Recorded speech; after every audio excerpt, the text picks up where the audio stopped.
What's up, friends? Matt Headley here. Let's nerd out on some Tattoo Flash.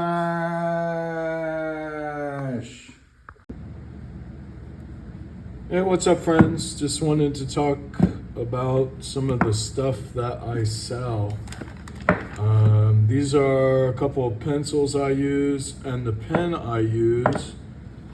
And I get a lot of questions about them wherever I go. What's up with that pen? What's going on there?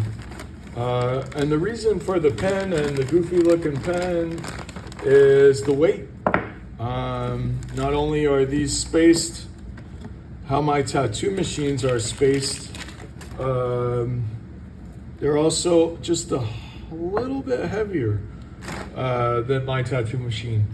And the reason for that is you get busy doing flash, you have a slow week or something, crank out a lot of sheets of flash, well, you go to tattoo, and now that tattoo machine is super heavy.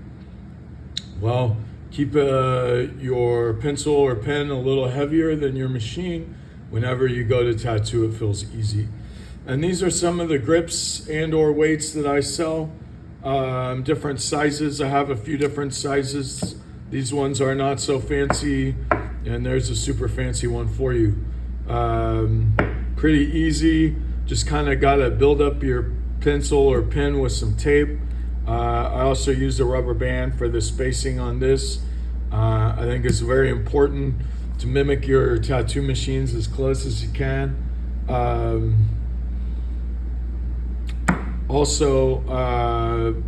think the idea is like anchor points, like where you feel your machine on your hand. I think this spot right here is a very important anchor point. I think a lot of people with like pen tattoo machines or whatever they're called, they don't get that. I feel like you need that click in a tattoo machine. You need to feel that spot right there. I think that a lot of tattooing and ergonomics in tattooing has kind of gone the way of the one-size-fits-all t-shirt. Well, what's the one-size-fits-all t-shirt? Well, it's the extra large, because that fits everybody, evidently. And that's kind of how tattoo machines are gone, and their components. A lot of times, grips for tattoo machines now are 2 inches high. I'm going to tell you, if you wear a size large glove, you're probably going to want it to be 1 3/4 inches. That seems to be about the best for me to get that click in on that anchor point. But yeah, so all different sizes, different weights. These have helped me tremendously with keeping my chops up and doing tattoos. I sell some pencils every now and then. I sell the weights a lot. As far as the pens go, the pens currently are called Liquid Draw, and they're from a company out of England, but I believe that they are made in India. And the Liquid Draw is kind of a knockoff version of the Repeatograph pen. And originally I was going to sell Repeatograph pens, but they were not in production and they were not making them, so I got these. And I think they're a close second. One of the things they do tell you is not to take them apart and to soak them for like 2 or 3 hours. I didn't do that. Not that patient to soak something for 2 or 3 hours. And I do think you need to take it apart and clean it. I just think there's no way around it. And I'm gonna show you how to do that real quick with my pen. This is actually my second take, so hopefully it's a little cleaner this time. But yeah, so I'm not sure if I'm gonna be selling any more of these Liquid Draw pens. If you want one, holler at me, I can get you one.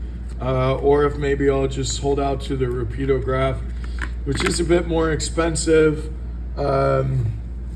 but you can take it apart a little easier maybe, and maybe last you a little longer. This is Liquid Draw Drawing Black Ink. And I really like this stuff, honestly. I liked it better than the Rapidograph ink. I feel like it's a little blacker and a little thinner, which is awesome when you're doing lines. But if you got a pen from me and you used it for a while and you like it and then it just didn't work as good, honestly, it probably just really needs a good cleaning. And so that's what I'm going to show you how to do real quick, and really just start taking stuff apart. That's where all the black ink goes. And yeah, I just grab some pliers and pull off this front piece. These are set up a lot like the Rapidograph pens, a little different. But I think anything, if you want it to be reusable, if you don't want to have to buy it all the time or replace it all the time, you're going to have to clean it. There's just no way around it. That's tattooing, that's art, that's everything. And I would rather have something I knew and was comfortable with and kind of knew how to fix rather than just something I just put in the trash. But this is probably the most important piece. I don't know if you can see this very well. There's a very thin wire here, and this thin wire is what goes in the little pinhole and is what gets pushed up to make the ink come out. And sorry, this is pretty low tech here. But this is very important that this piece is straight, and if you got to bend it, and that these pieces are very cleaned out.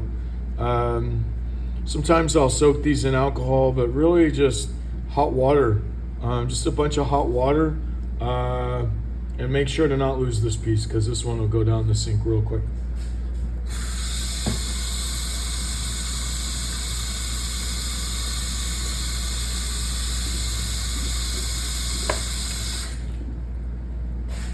But yeah, just wash them out.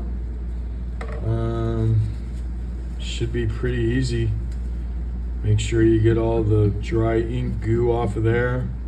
Again, if you want to soak it in some alcohol or whatever, they would probably tell you that's a bad idea. I would probably tell you that's a good idea. But yeah, pretty easy to go back. Again, make sure that's real straight. Put that in. And really, you should hear this pen click. When you're shaking it, it should click. And here's the part I noticed: it doesn't quite go together super straight sometimes, and you might have to give it a good little bend in that area just to make sure that it's straight and that the ink is flowing maybe at its optimal. There you go. Let's see, is it this way? No, it's this way. Yeah.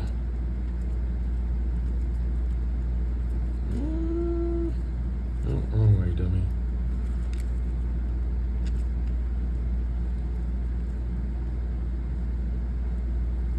What is my deal? That's not wrong. There we go. But yeah, pretty easy to take apart and clean. Again, you want one of these Liquid Draw pens, you holler at me. If I don't have the size you want, I can get you one. I do like these Rapidograph or Liquid Draw ink holders. They hold way more ink than Rapidograph ones, which is kind of nice. Wrong way. There. And it's cleaned and ready to go. So if you got a pen, you loved it, and started to not work super great for you, just give it a good cleaning. Okie dokie. So that's the pens. Let's talk about paint. So I originally started making paint just for the simple reason I wanted better paint, and I felt like there was a better paint out there. So it took me quite a while to figure it out. But this is actually one of the first handfuls of black velvet. This is about 3 years old. Took me about 47 or 48 recipes until I got the right one. But this was the first one, Black Velvet, in the old National Needle box, if you were wondering. And then after that, I started putting them in tins with the mixing cap. And I got a lot of questions about the mixing cap. And the reason for the mixing cap is when you mix paint and you don't have that mixing cap, you're always drawing different ratios between paint and water whenever you just dip it into the paint. The idea was to get it mixed up ahead of time and just draw out of the mixing cap so you don't get that inconsistency in paint. That was the second one.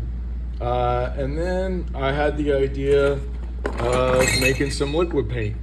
And so I did. And these were the very original Liquid Glow liquid paints. And these are how they were from the beginning. Had no problems with these. They were great. Then used some of these bottles. These bottles sucked. And then come to find out over time, paint doesn't like to be wet. It's kind of like a brush. It likes to be dry. And what happens when paint stays wet is this. It swells in the bottle. And I don't know if you can see that, but you comparatively could probably tell the bottoms of these two bottles are all swollen up. And these are a couple bottles I've tried to push to explode, but they haven't done it yet. But they look like they might. This is what you don't want. This is what happens when paint is in liquid without a bunch of weird chemicals that I don't want to put in there. And I've read different things about why this happens, different explanations, and I guess that's just kind of up to whatever you figure out. But how commercial paint companies deal with that is they put stuff like this in the paint. These are called biocides, and evidently these keep the paint from swelling. And it kind of came to the point where I was either going to put this in the paint or figure out something better. And I don't like that stuff. And to be honest with you, I'm a little bitter about being knee deep in paint for the better part of over 30 years and not having a clue what's in it. I'm a little upset about it. I don't know why they can say it's AP non-toxic when it has all these weird biocides in them. But anyway, this was my Liquid Glow paint. I loved it. Didn't have to mix it. Just shoot and go. When I first made it, it was, I made a concentrate. Everybody wanted it thin, ready to paint. So I made it thin, ready to paint. Everybody wanted to concentrate. So lose on that. What's the way around it? Paint pearls. So this is my new thing, paint pearls. This has no weird chemical crap in it. These will sit on your shelf forever without any sort of weird chemicals. These are dehydrated, ready to add water, ready to paint. I love these. If you love the Liquid Glow, if you love the can paint, these are both that. Ratios for mixing paint. Greens, double the water than what I'm going to tell you, or half of the paint. Other than that, 4 paint pearls equals 1 milliliter. This is 1 milliliter syringe. So when I first started bagging these, let's see, I bagged too many in a bag. This is going to be scratch and dent, same paint, just too many in a bag, really. Black Velvet's always my guinea pig. But then I started putting 11 in a bag, because I wanted to say better than 10. But then I discovered the best number for a bag is 12. So best bet's just to count. You're either going to get 11 or 12. If you get 12, it'd be 3 syringes in a bag. If you get 11, it'll be 2 syringes and 3 force in a bag, 7.5. And yeah, from here on out, they'll probably have 12, but count them. So you'll notice on some of these, the paint is a little stickier than others. And some of these colors, and that's just due to the color and the formulation of the color. So some of these, you could probably just plink right out the bag. No big deal. Not a problem. If you wanted to mix 1 or 2 in a can, just with your brush and some water, you can. If you're gonna take them out of the bag, I'd probably suggest stick them in the freezer. They're dehydrated. What'll happen is it'll just get kind of dry or just get kind of harder and plink right out, unless you get them pretty mushy and flat like this, which honestly, I feel like the best way to mix these is just really in the bag, which I can show you. It's pretty easy. And then if you're not leaving, if you're not transient in any way, the paint's gonna stay where it's gonna stay. I just tell you, leave it in a bag. You don't even need to buy a bottle. If you are gonna transport it back and forth to work or whatever, I would probably tell you put it in a bottle. With this being all natural and no weird chemicals in there, I'd probably give you a shelf life, any climate, anywhere, probably minimally 2 weeks. I probably would tell you, whatever you're gonna mix, use it in 2 weeks. That's probably a fair time. Definitely these, which you can see are fine. Gosh, these are like 4 or 5 months old at least, and they're fine. But also take good care of those. They're not in hot places. But I think what's happening is talked about how the gum arabic essentially expands. And I read a few different things about it. But best bet's just to mix your paint, like I said, 2 weeks. So I got 12 paint pearls in here. 4 paint pearls equals 1 syringe. So I put 3 syringes in. Green, either double the water or half the paint. And this is really the easy part. And I do think that if the paint sits overnight, it does break down a little better, and it does seem a little easier to use. But a lot of times I just grab it and go, stir it up like this, and you're set. You can tell I took the sticker off. The stickers are a little sensitive. If you're gonna pour this in a bottle, just pour it in the bottle with the sticker on it. If you're gonna leave it in the bag, I just put the sticker back on it when you get it all mixed up, so you know what color it is. But yeah, that's just how you do it. Just stir it, mix it up. I'm kind of being messy. It's really easy, no problem. And now you can either take this paint after you get it mixed, pour it in your bottle, pour it in your can. Now I really like these compared to like a palette.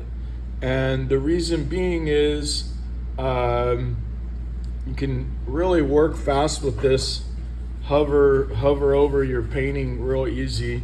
A lot of times I'll just take a paper towel and just use this as a wipe off.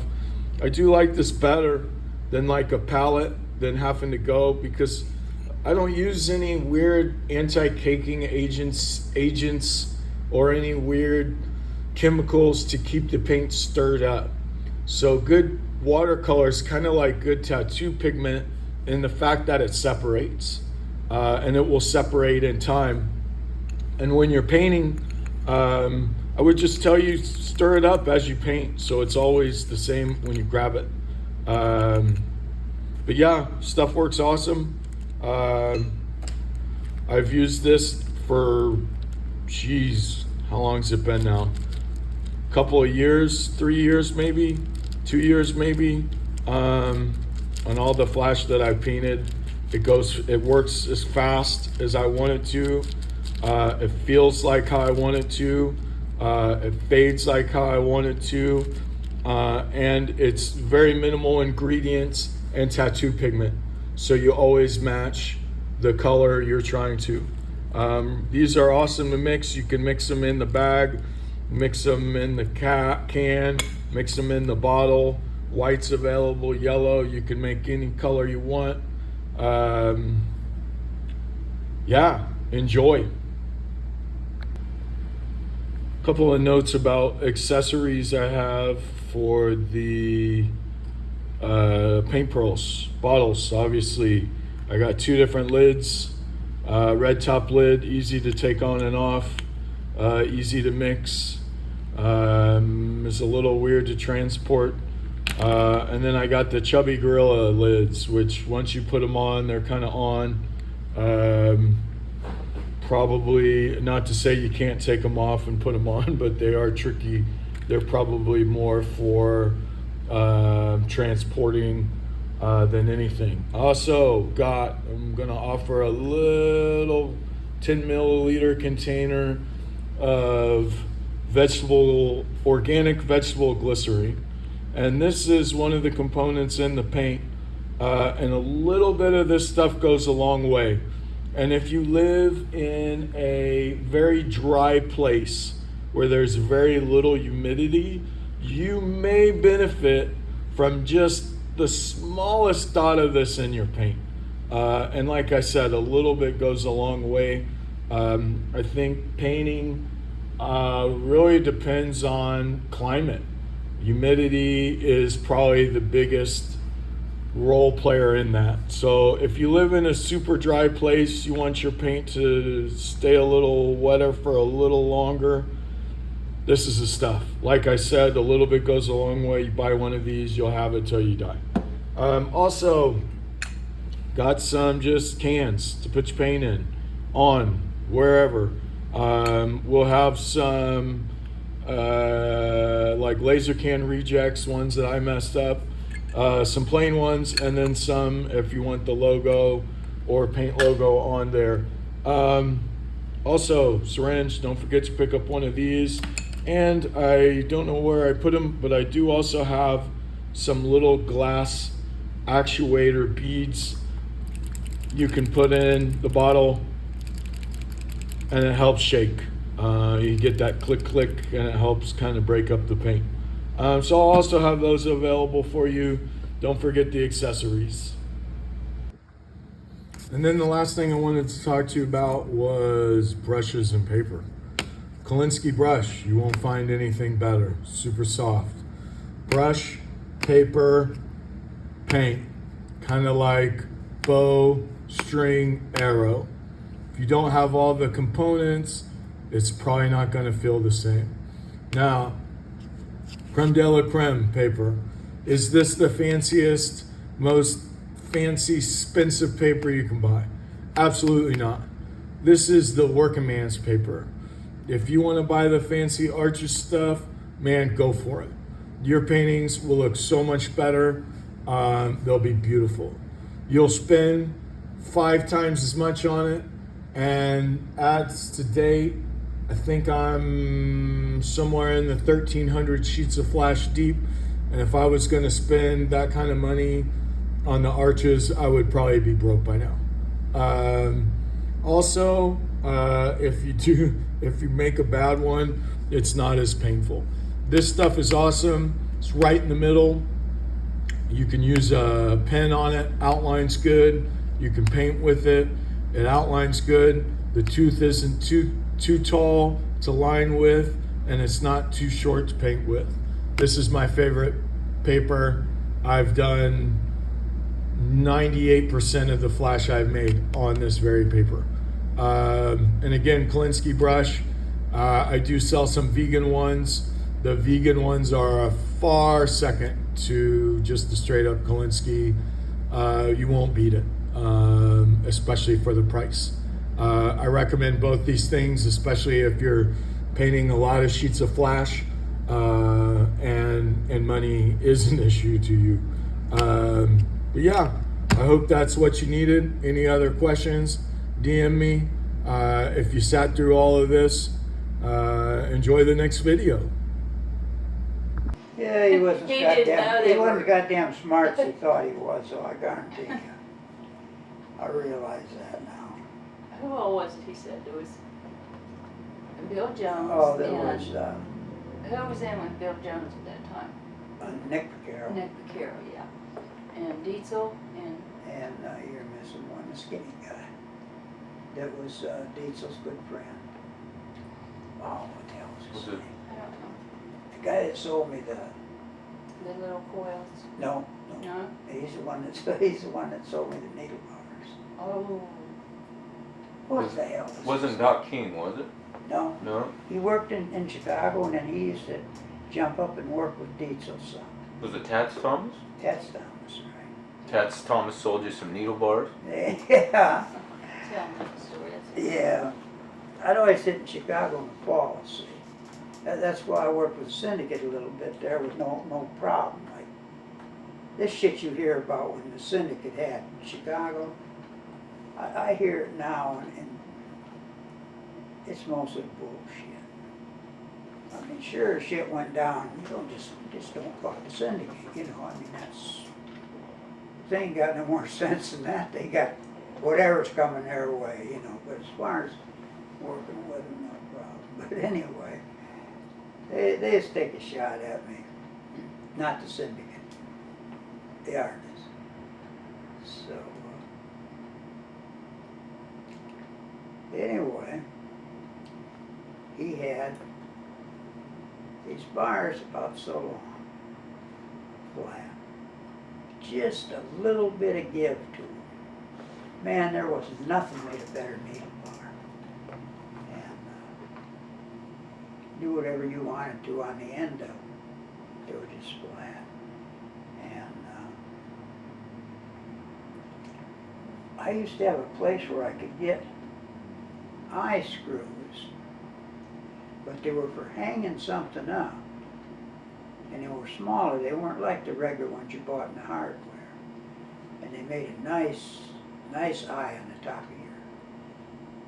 You know, the other ones were kind of heavy and bulky. These were thin and tight.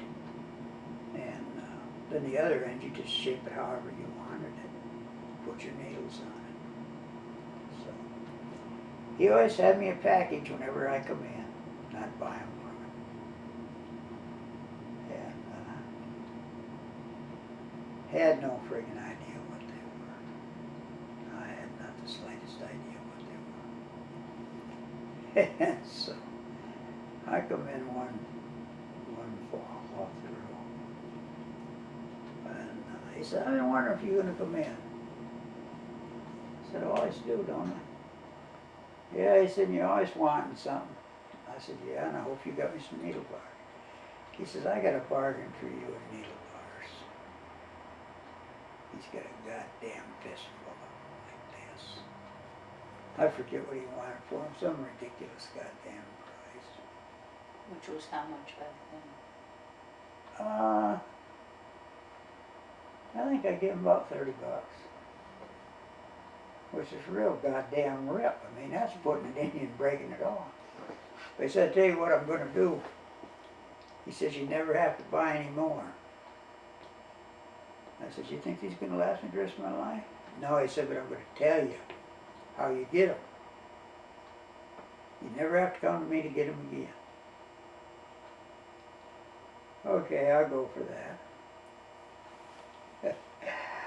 And just about that time, this wino comes in. And he's hanging around I knew there was something going there, you know. So I told him, I said, I think I'll grab a cup of coffee and come back a few minutes.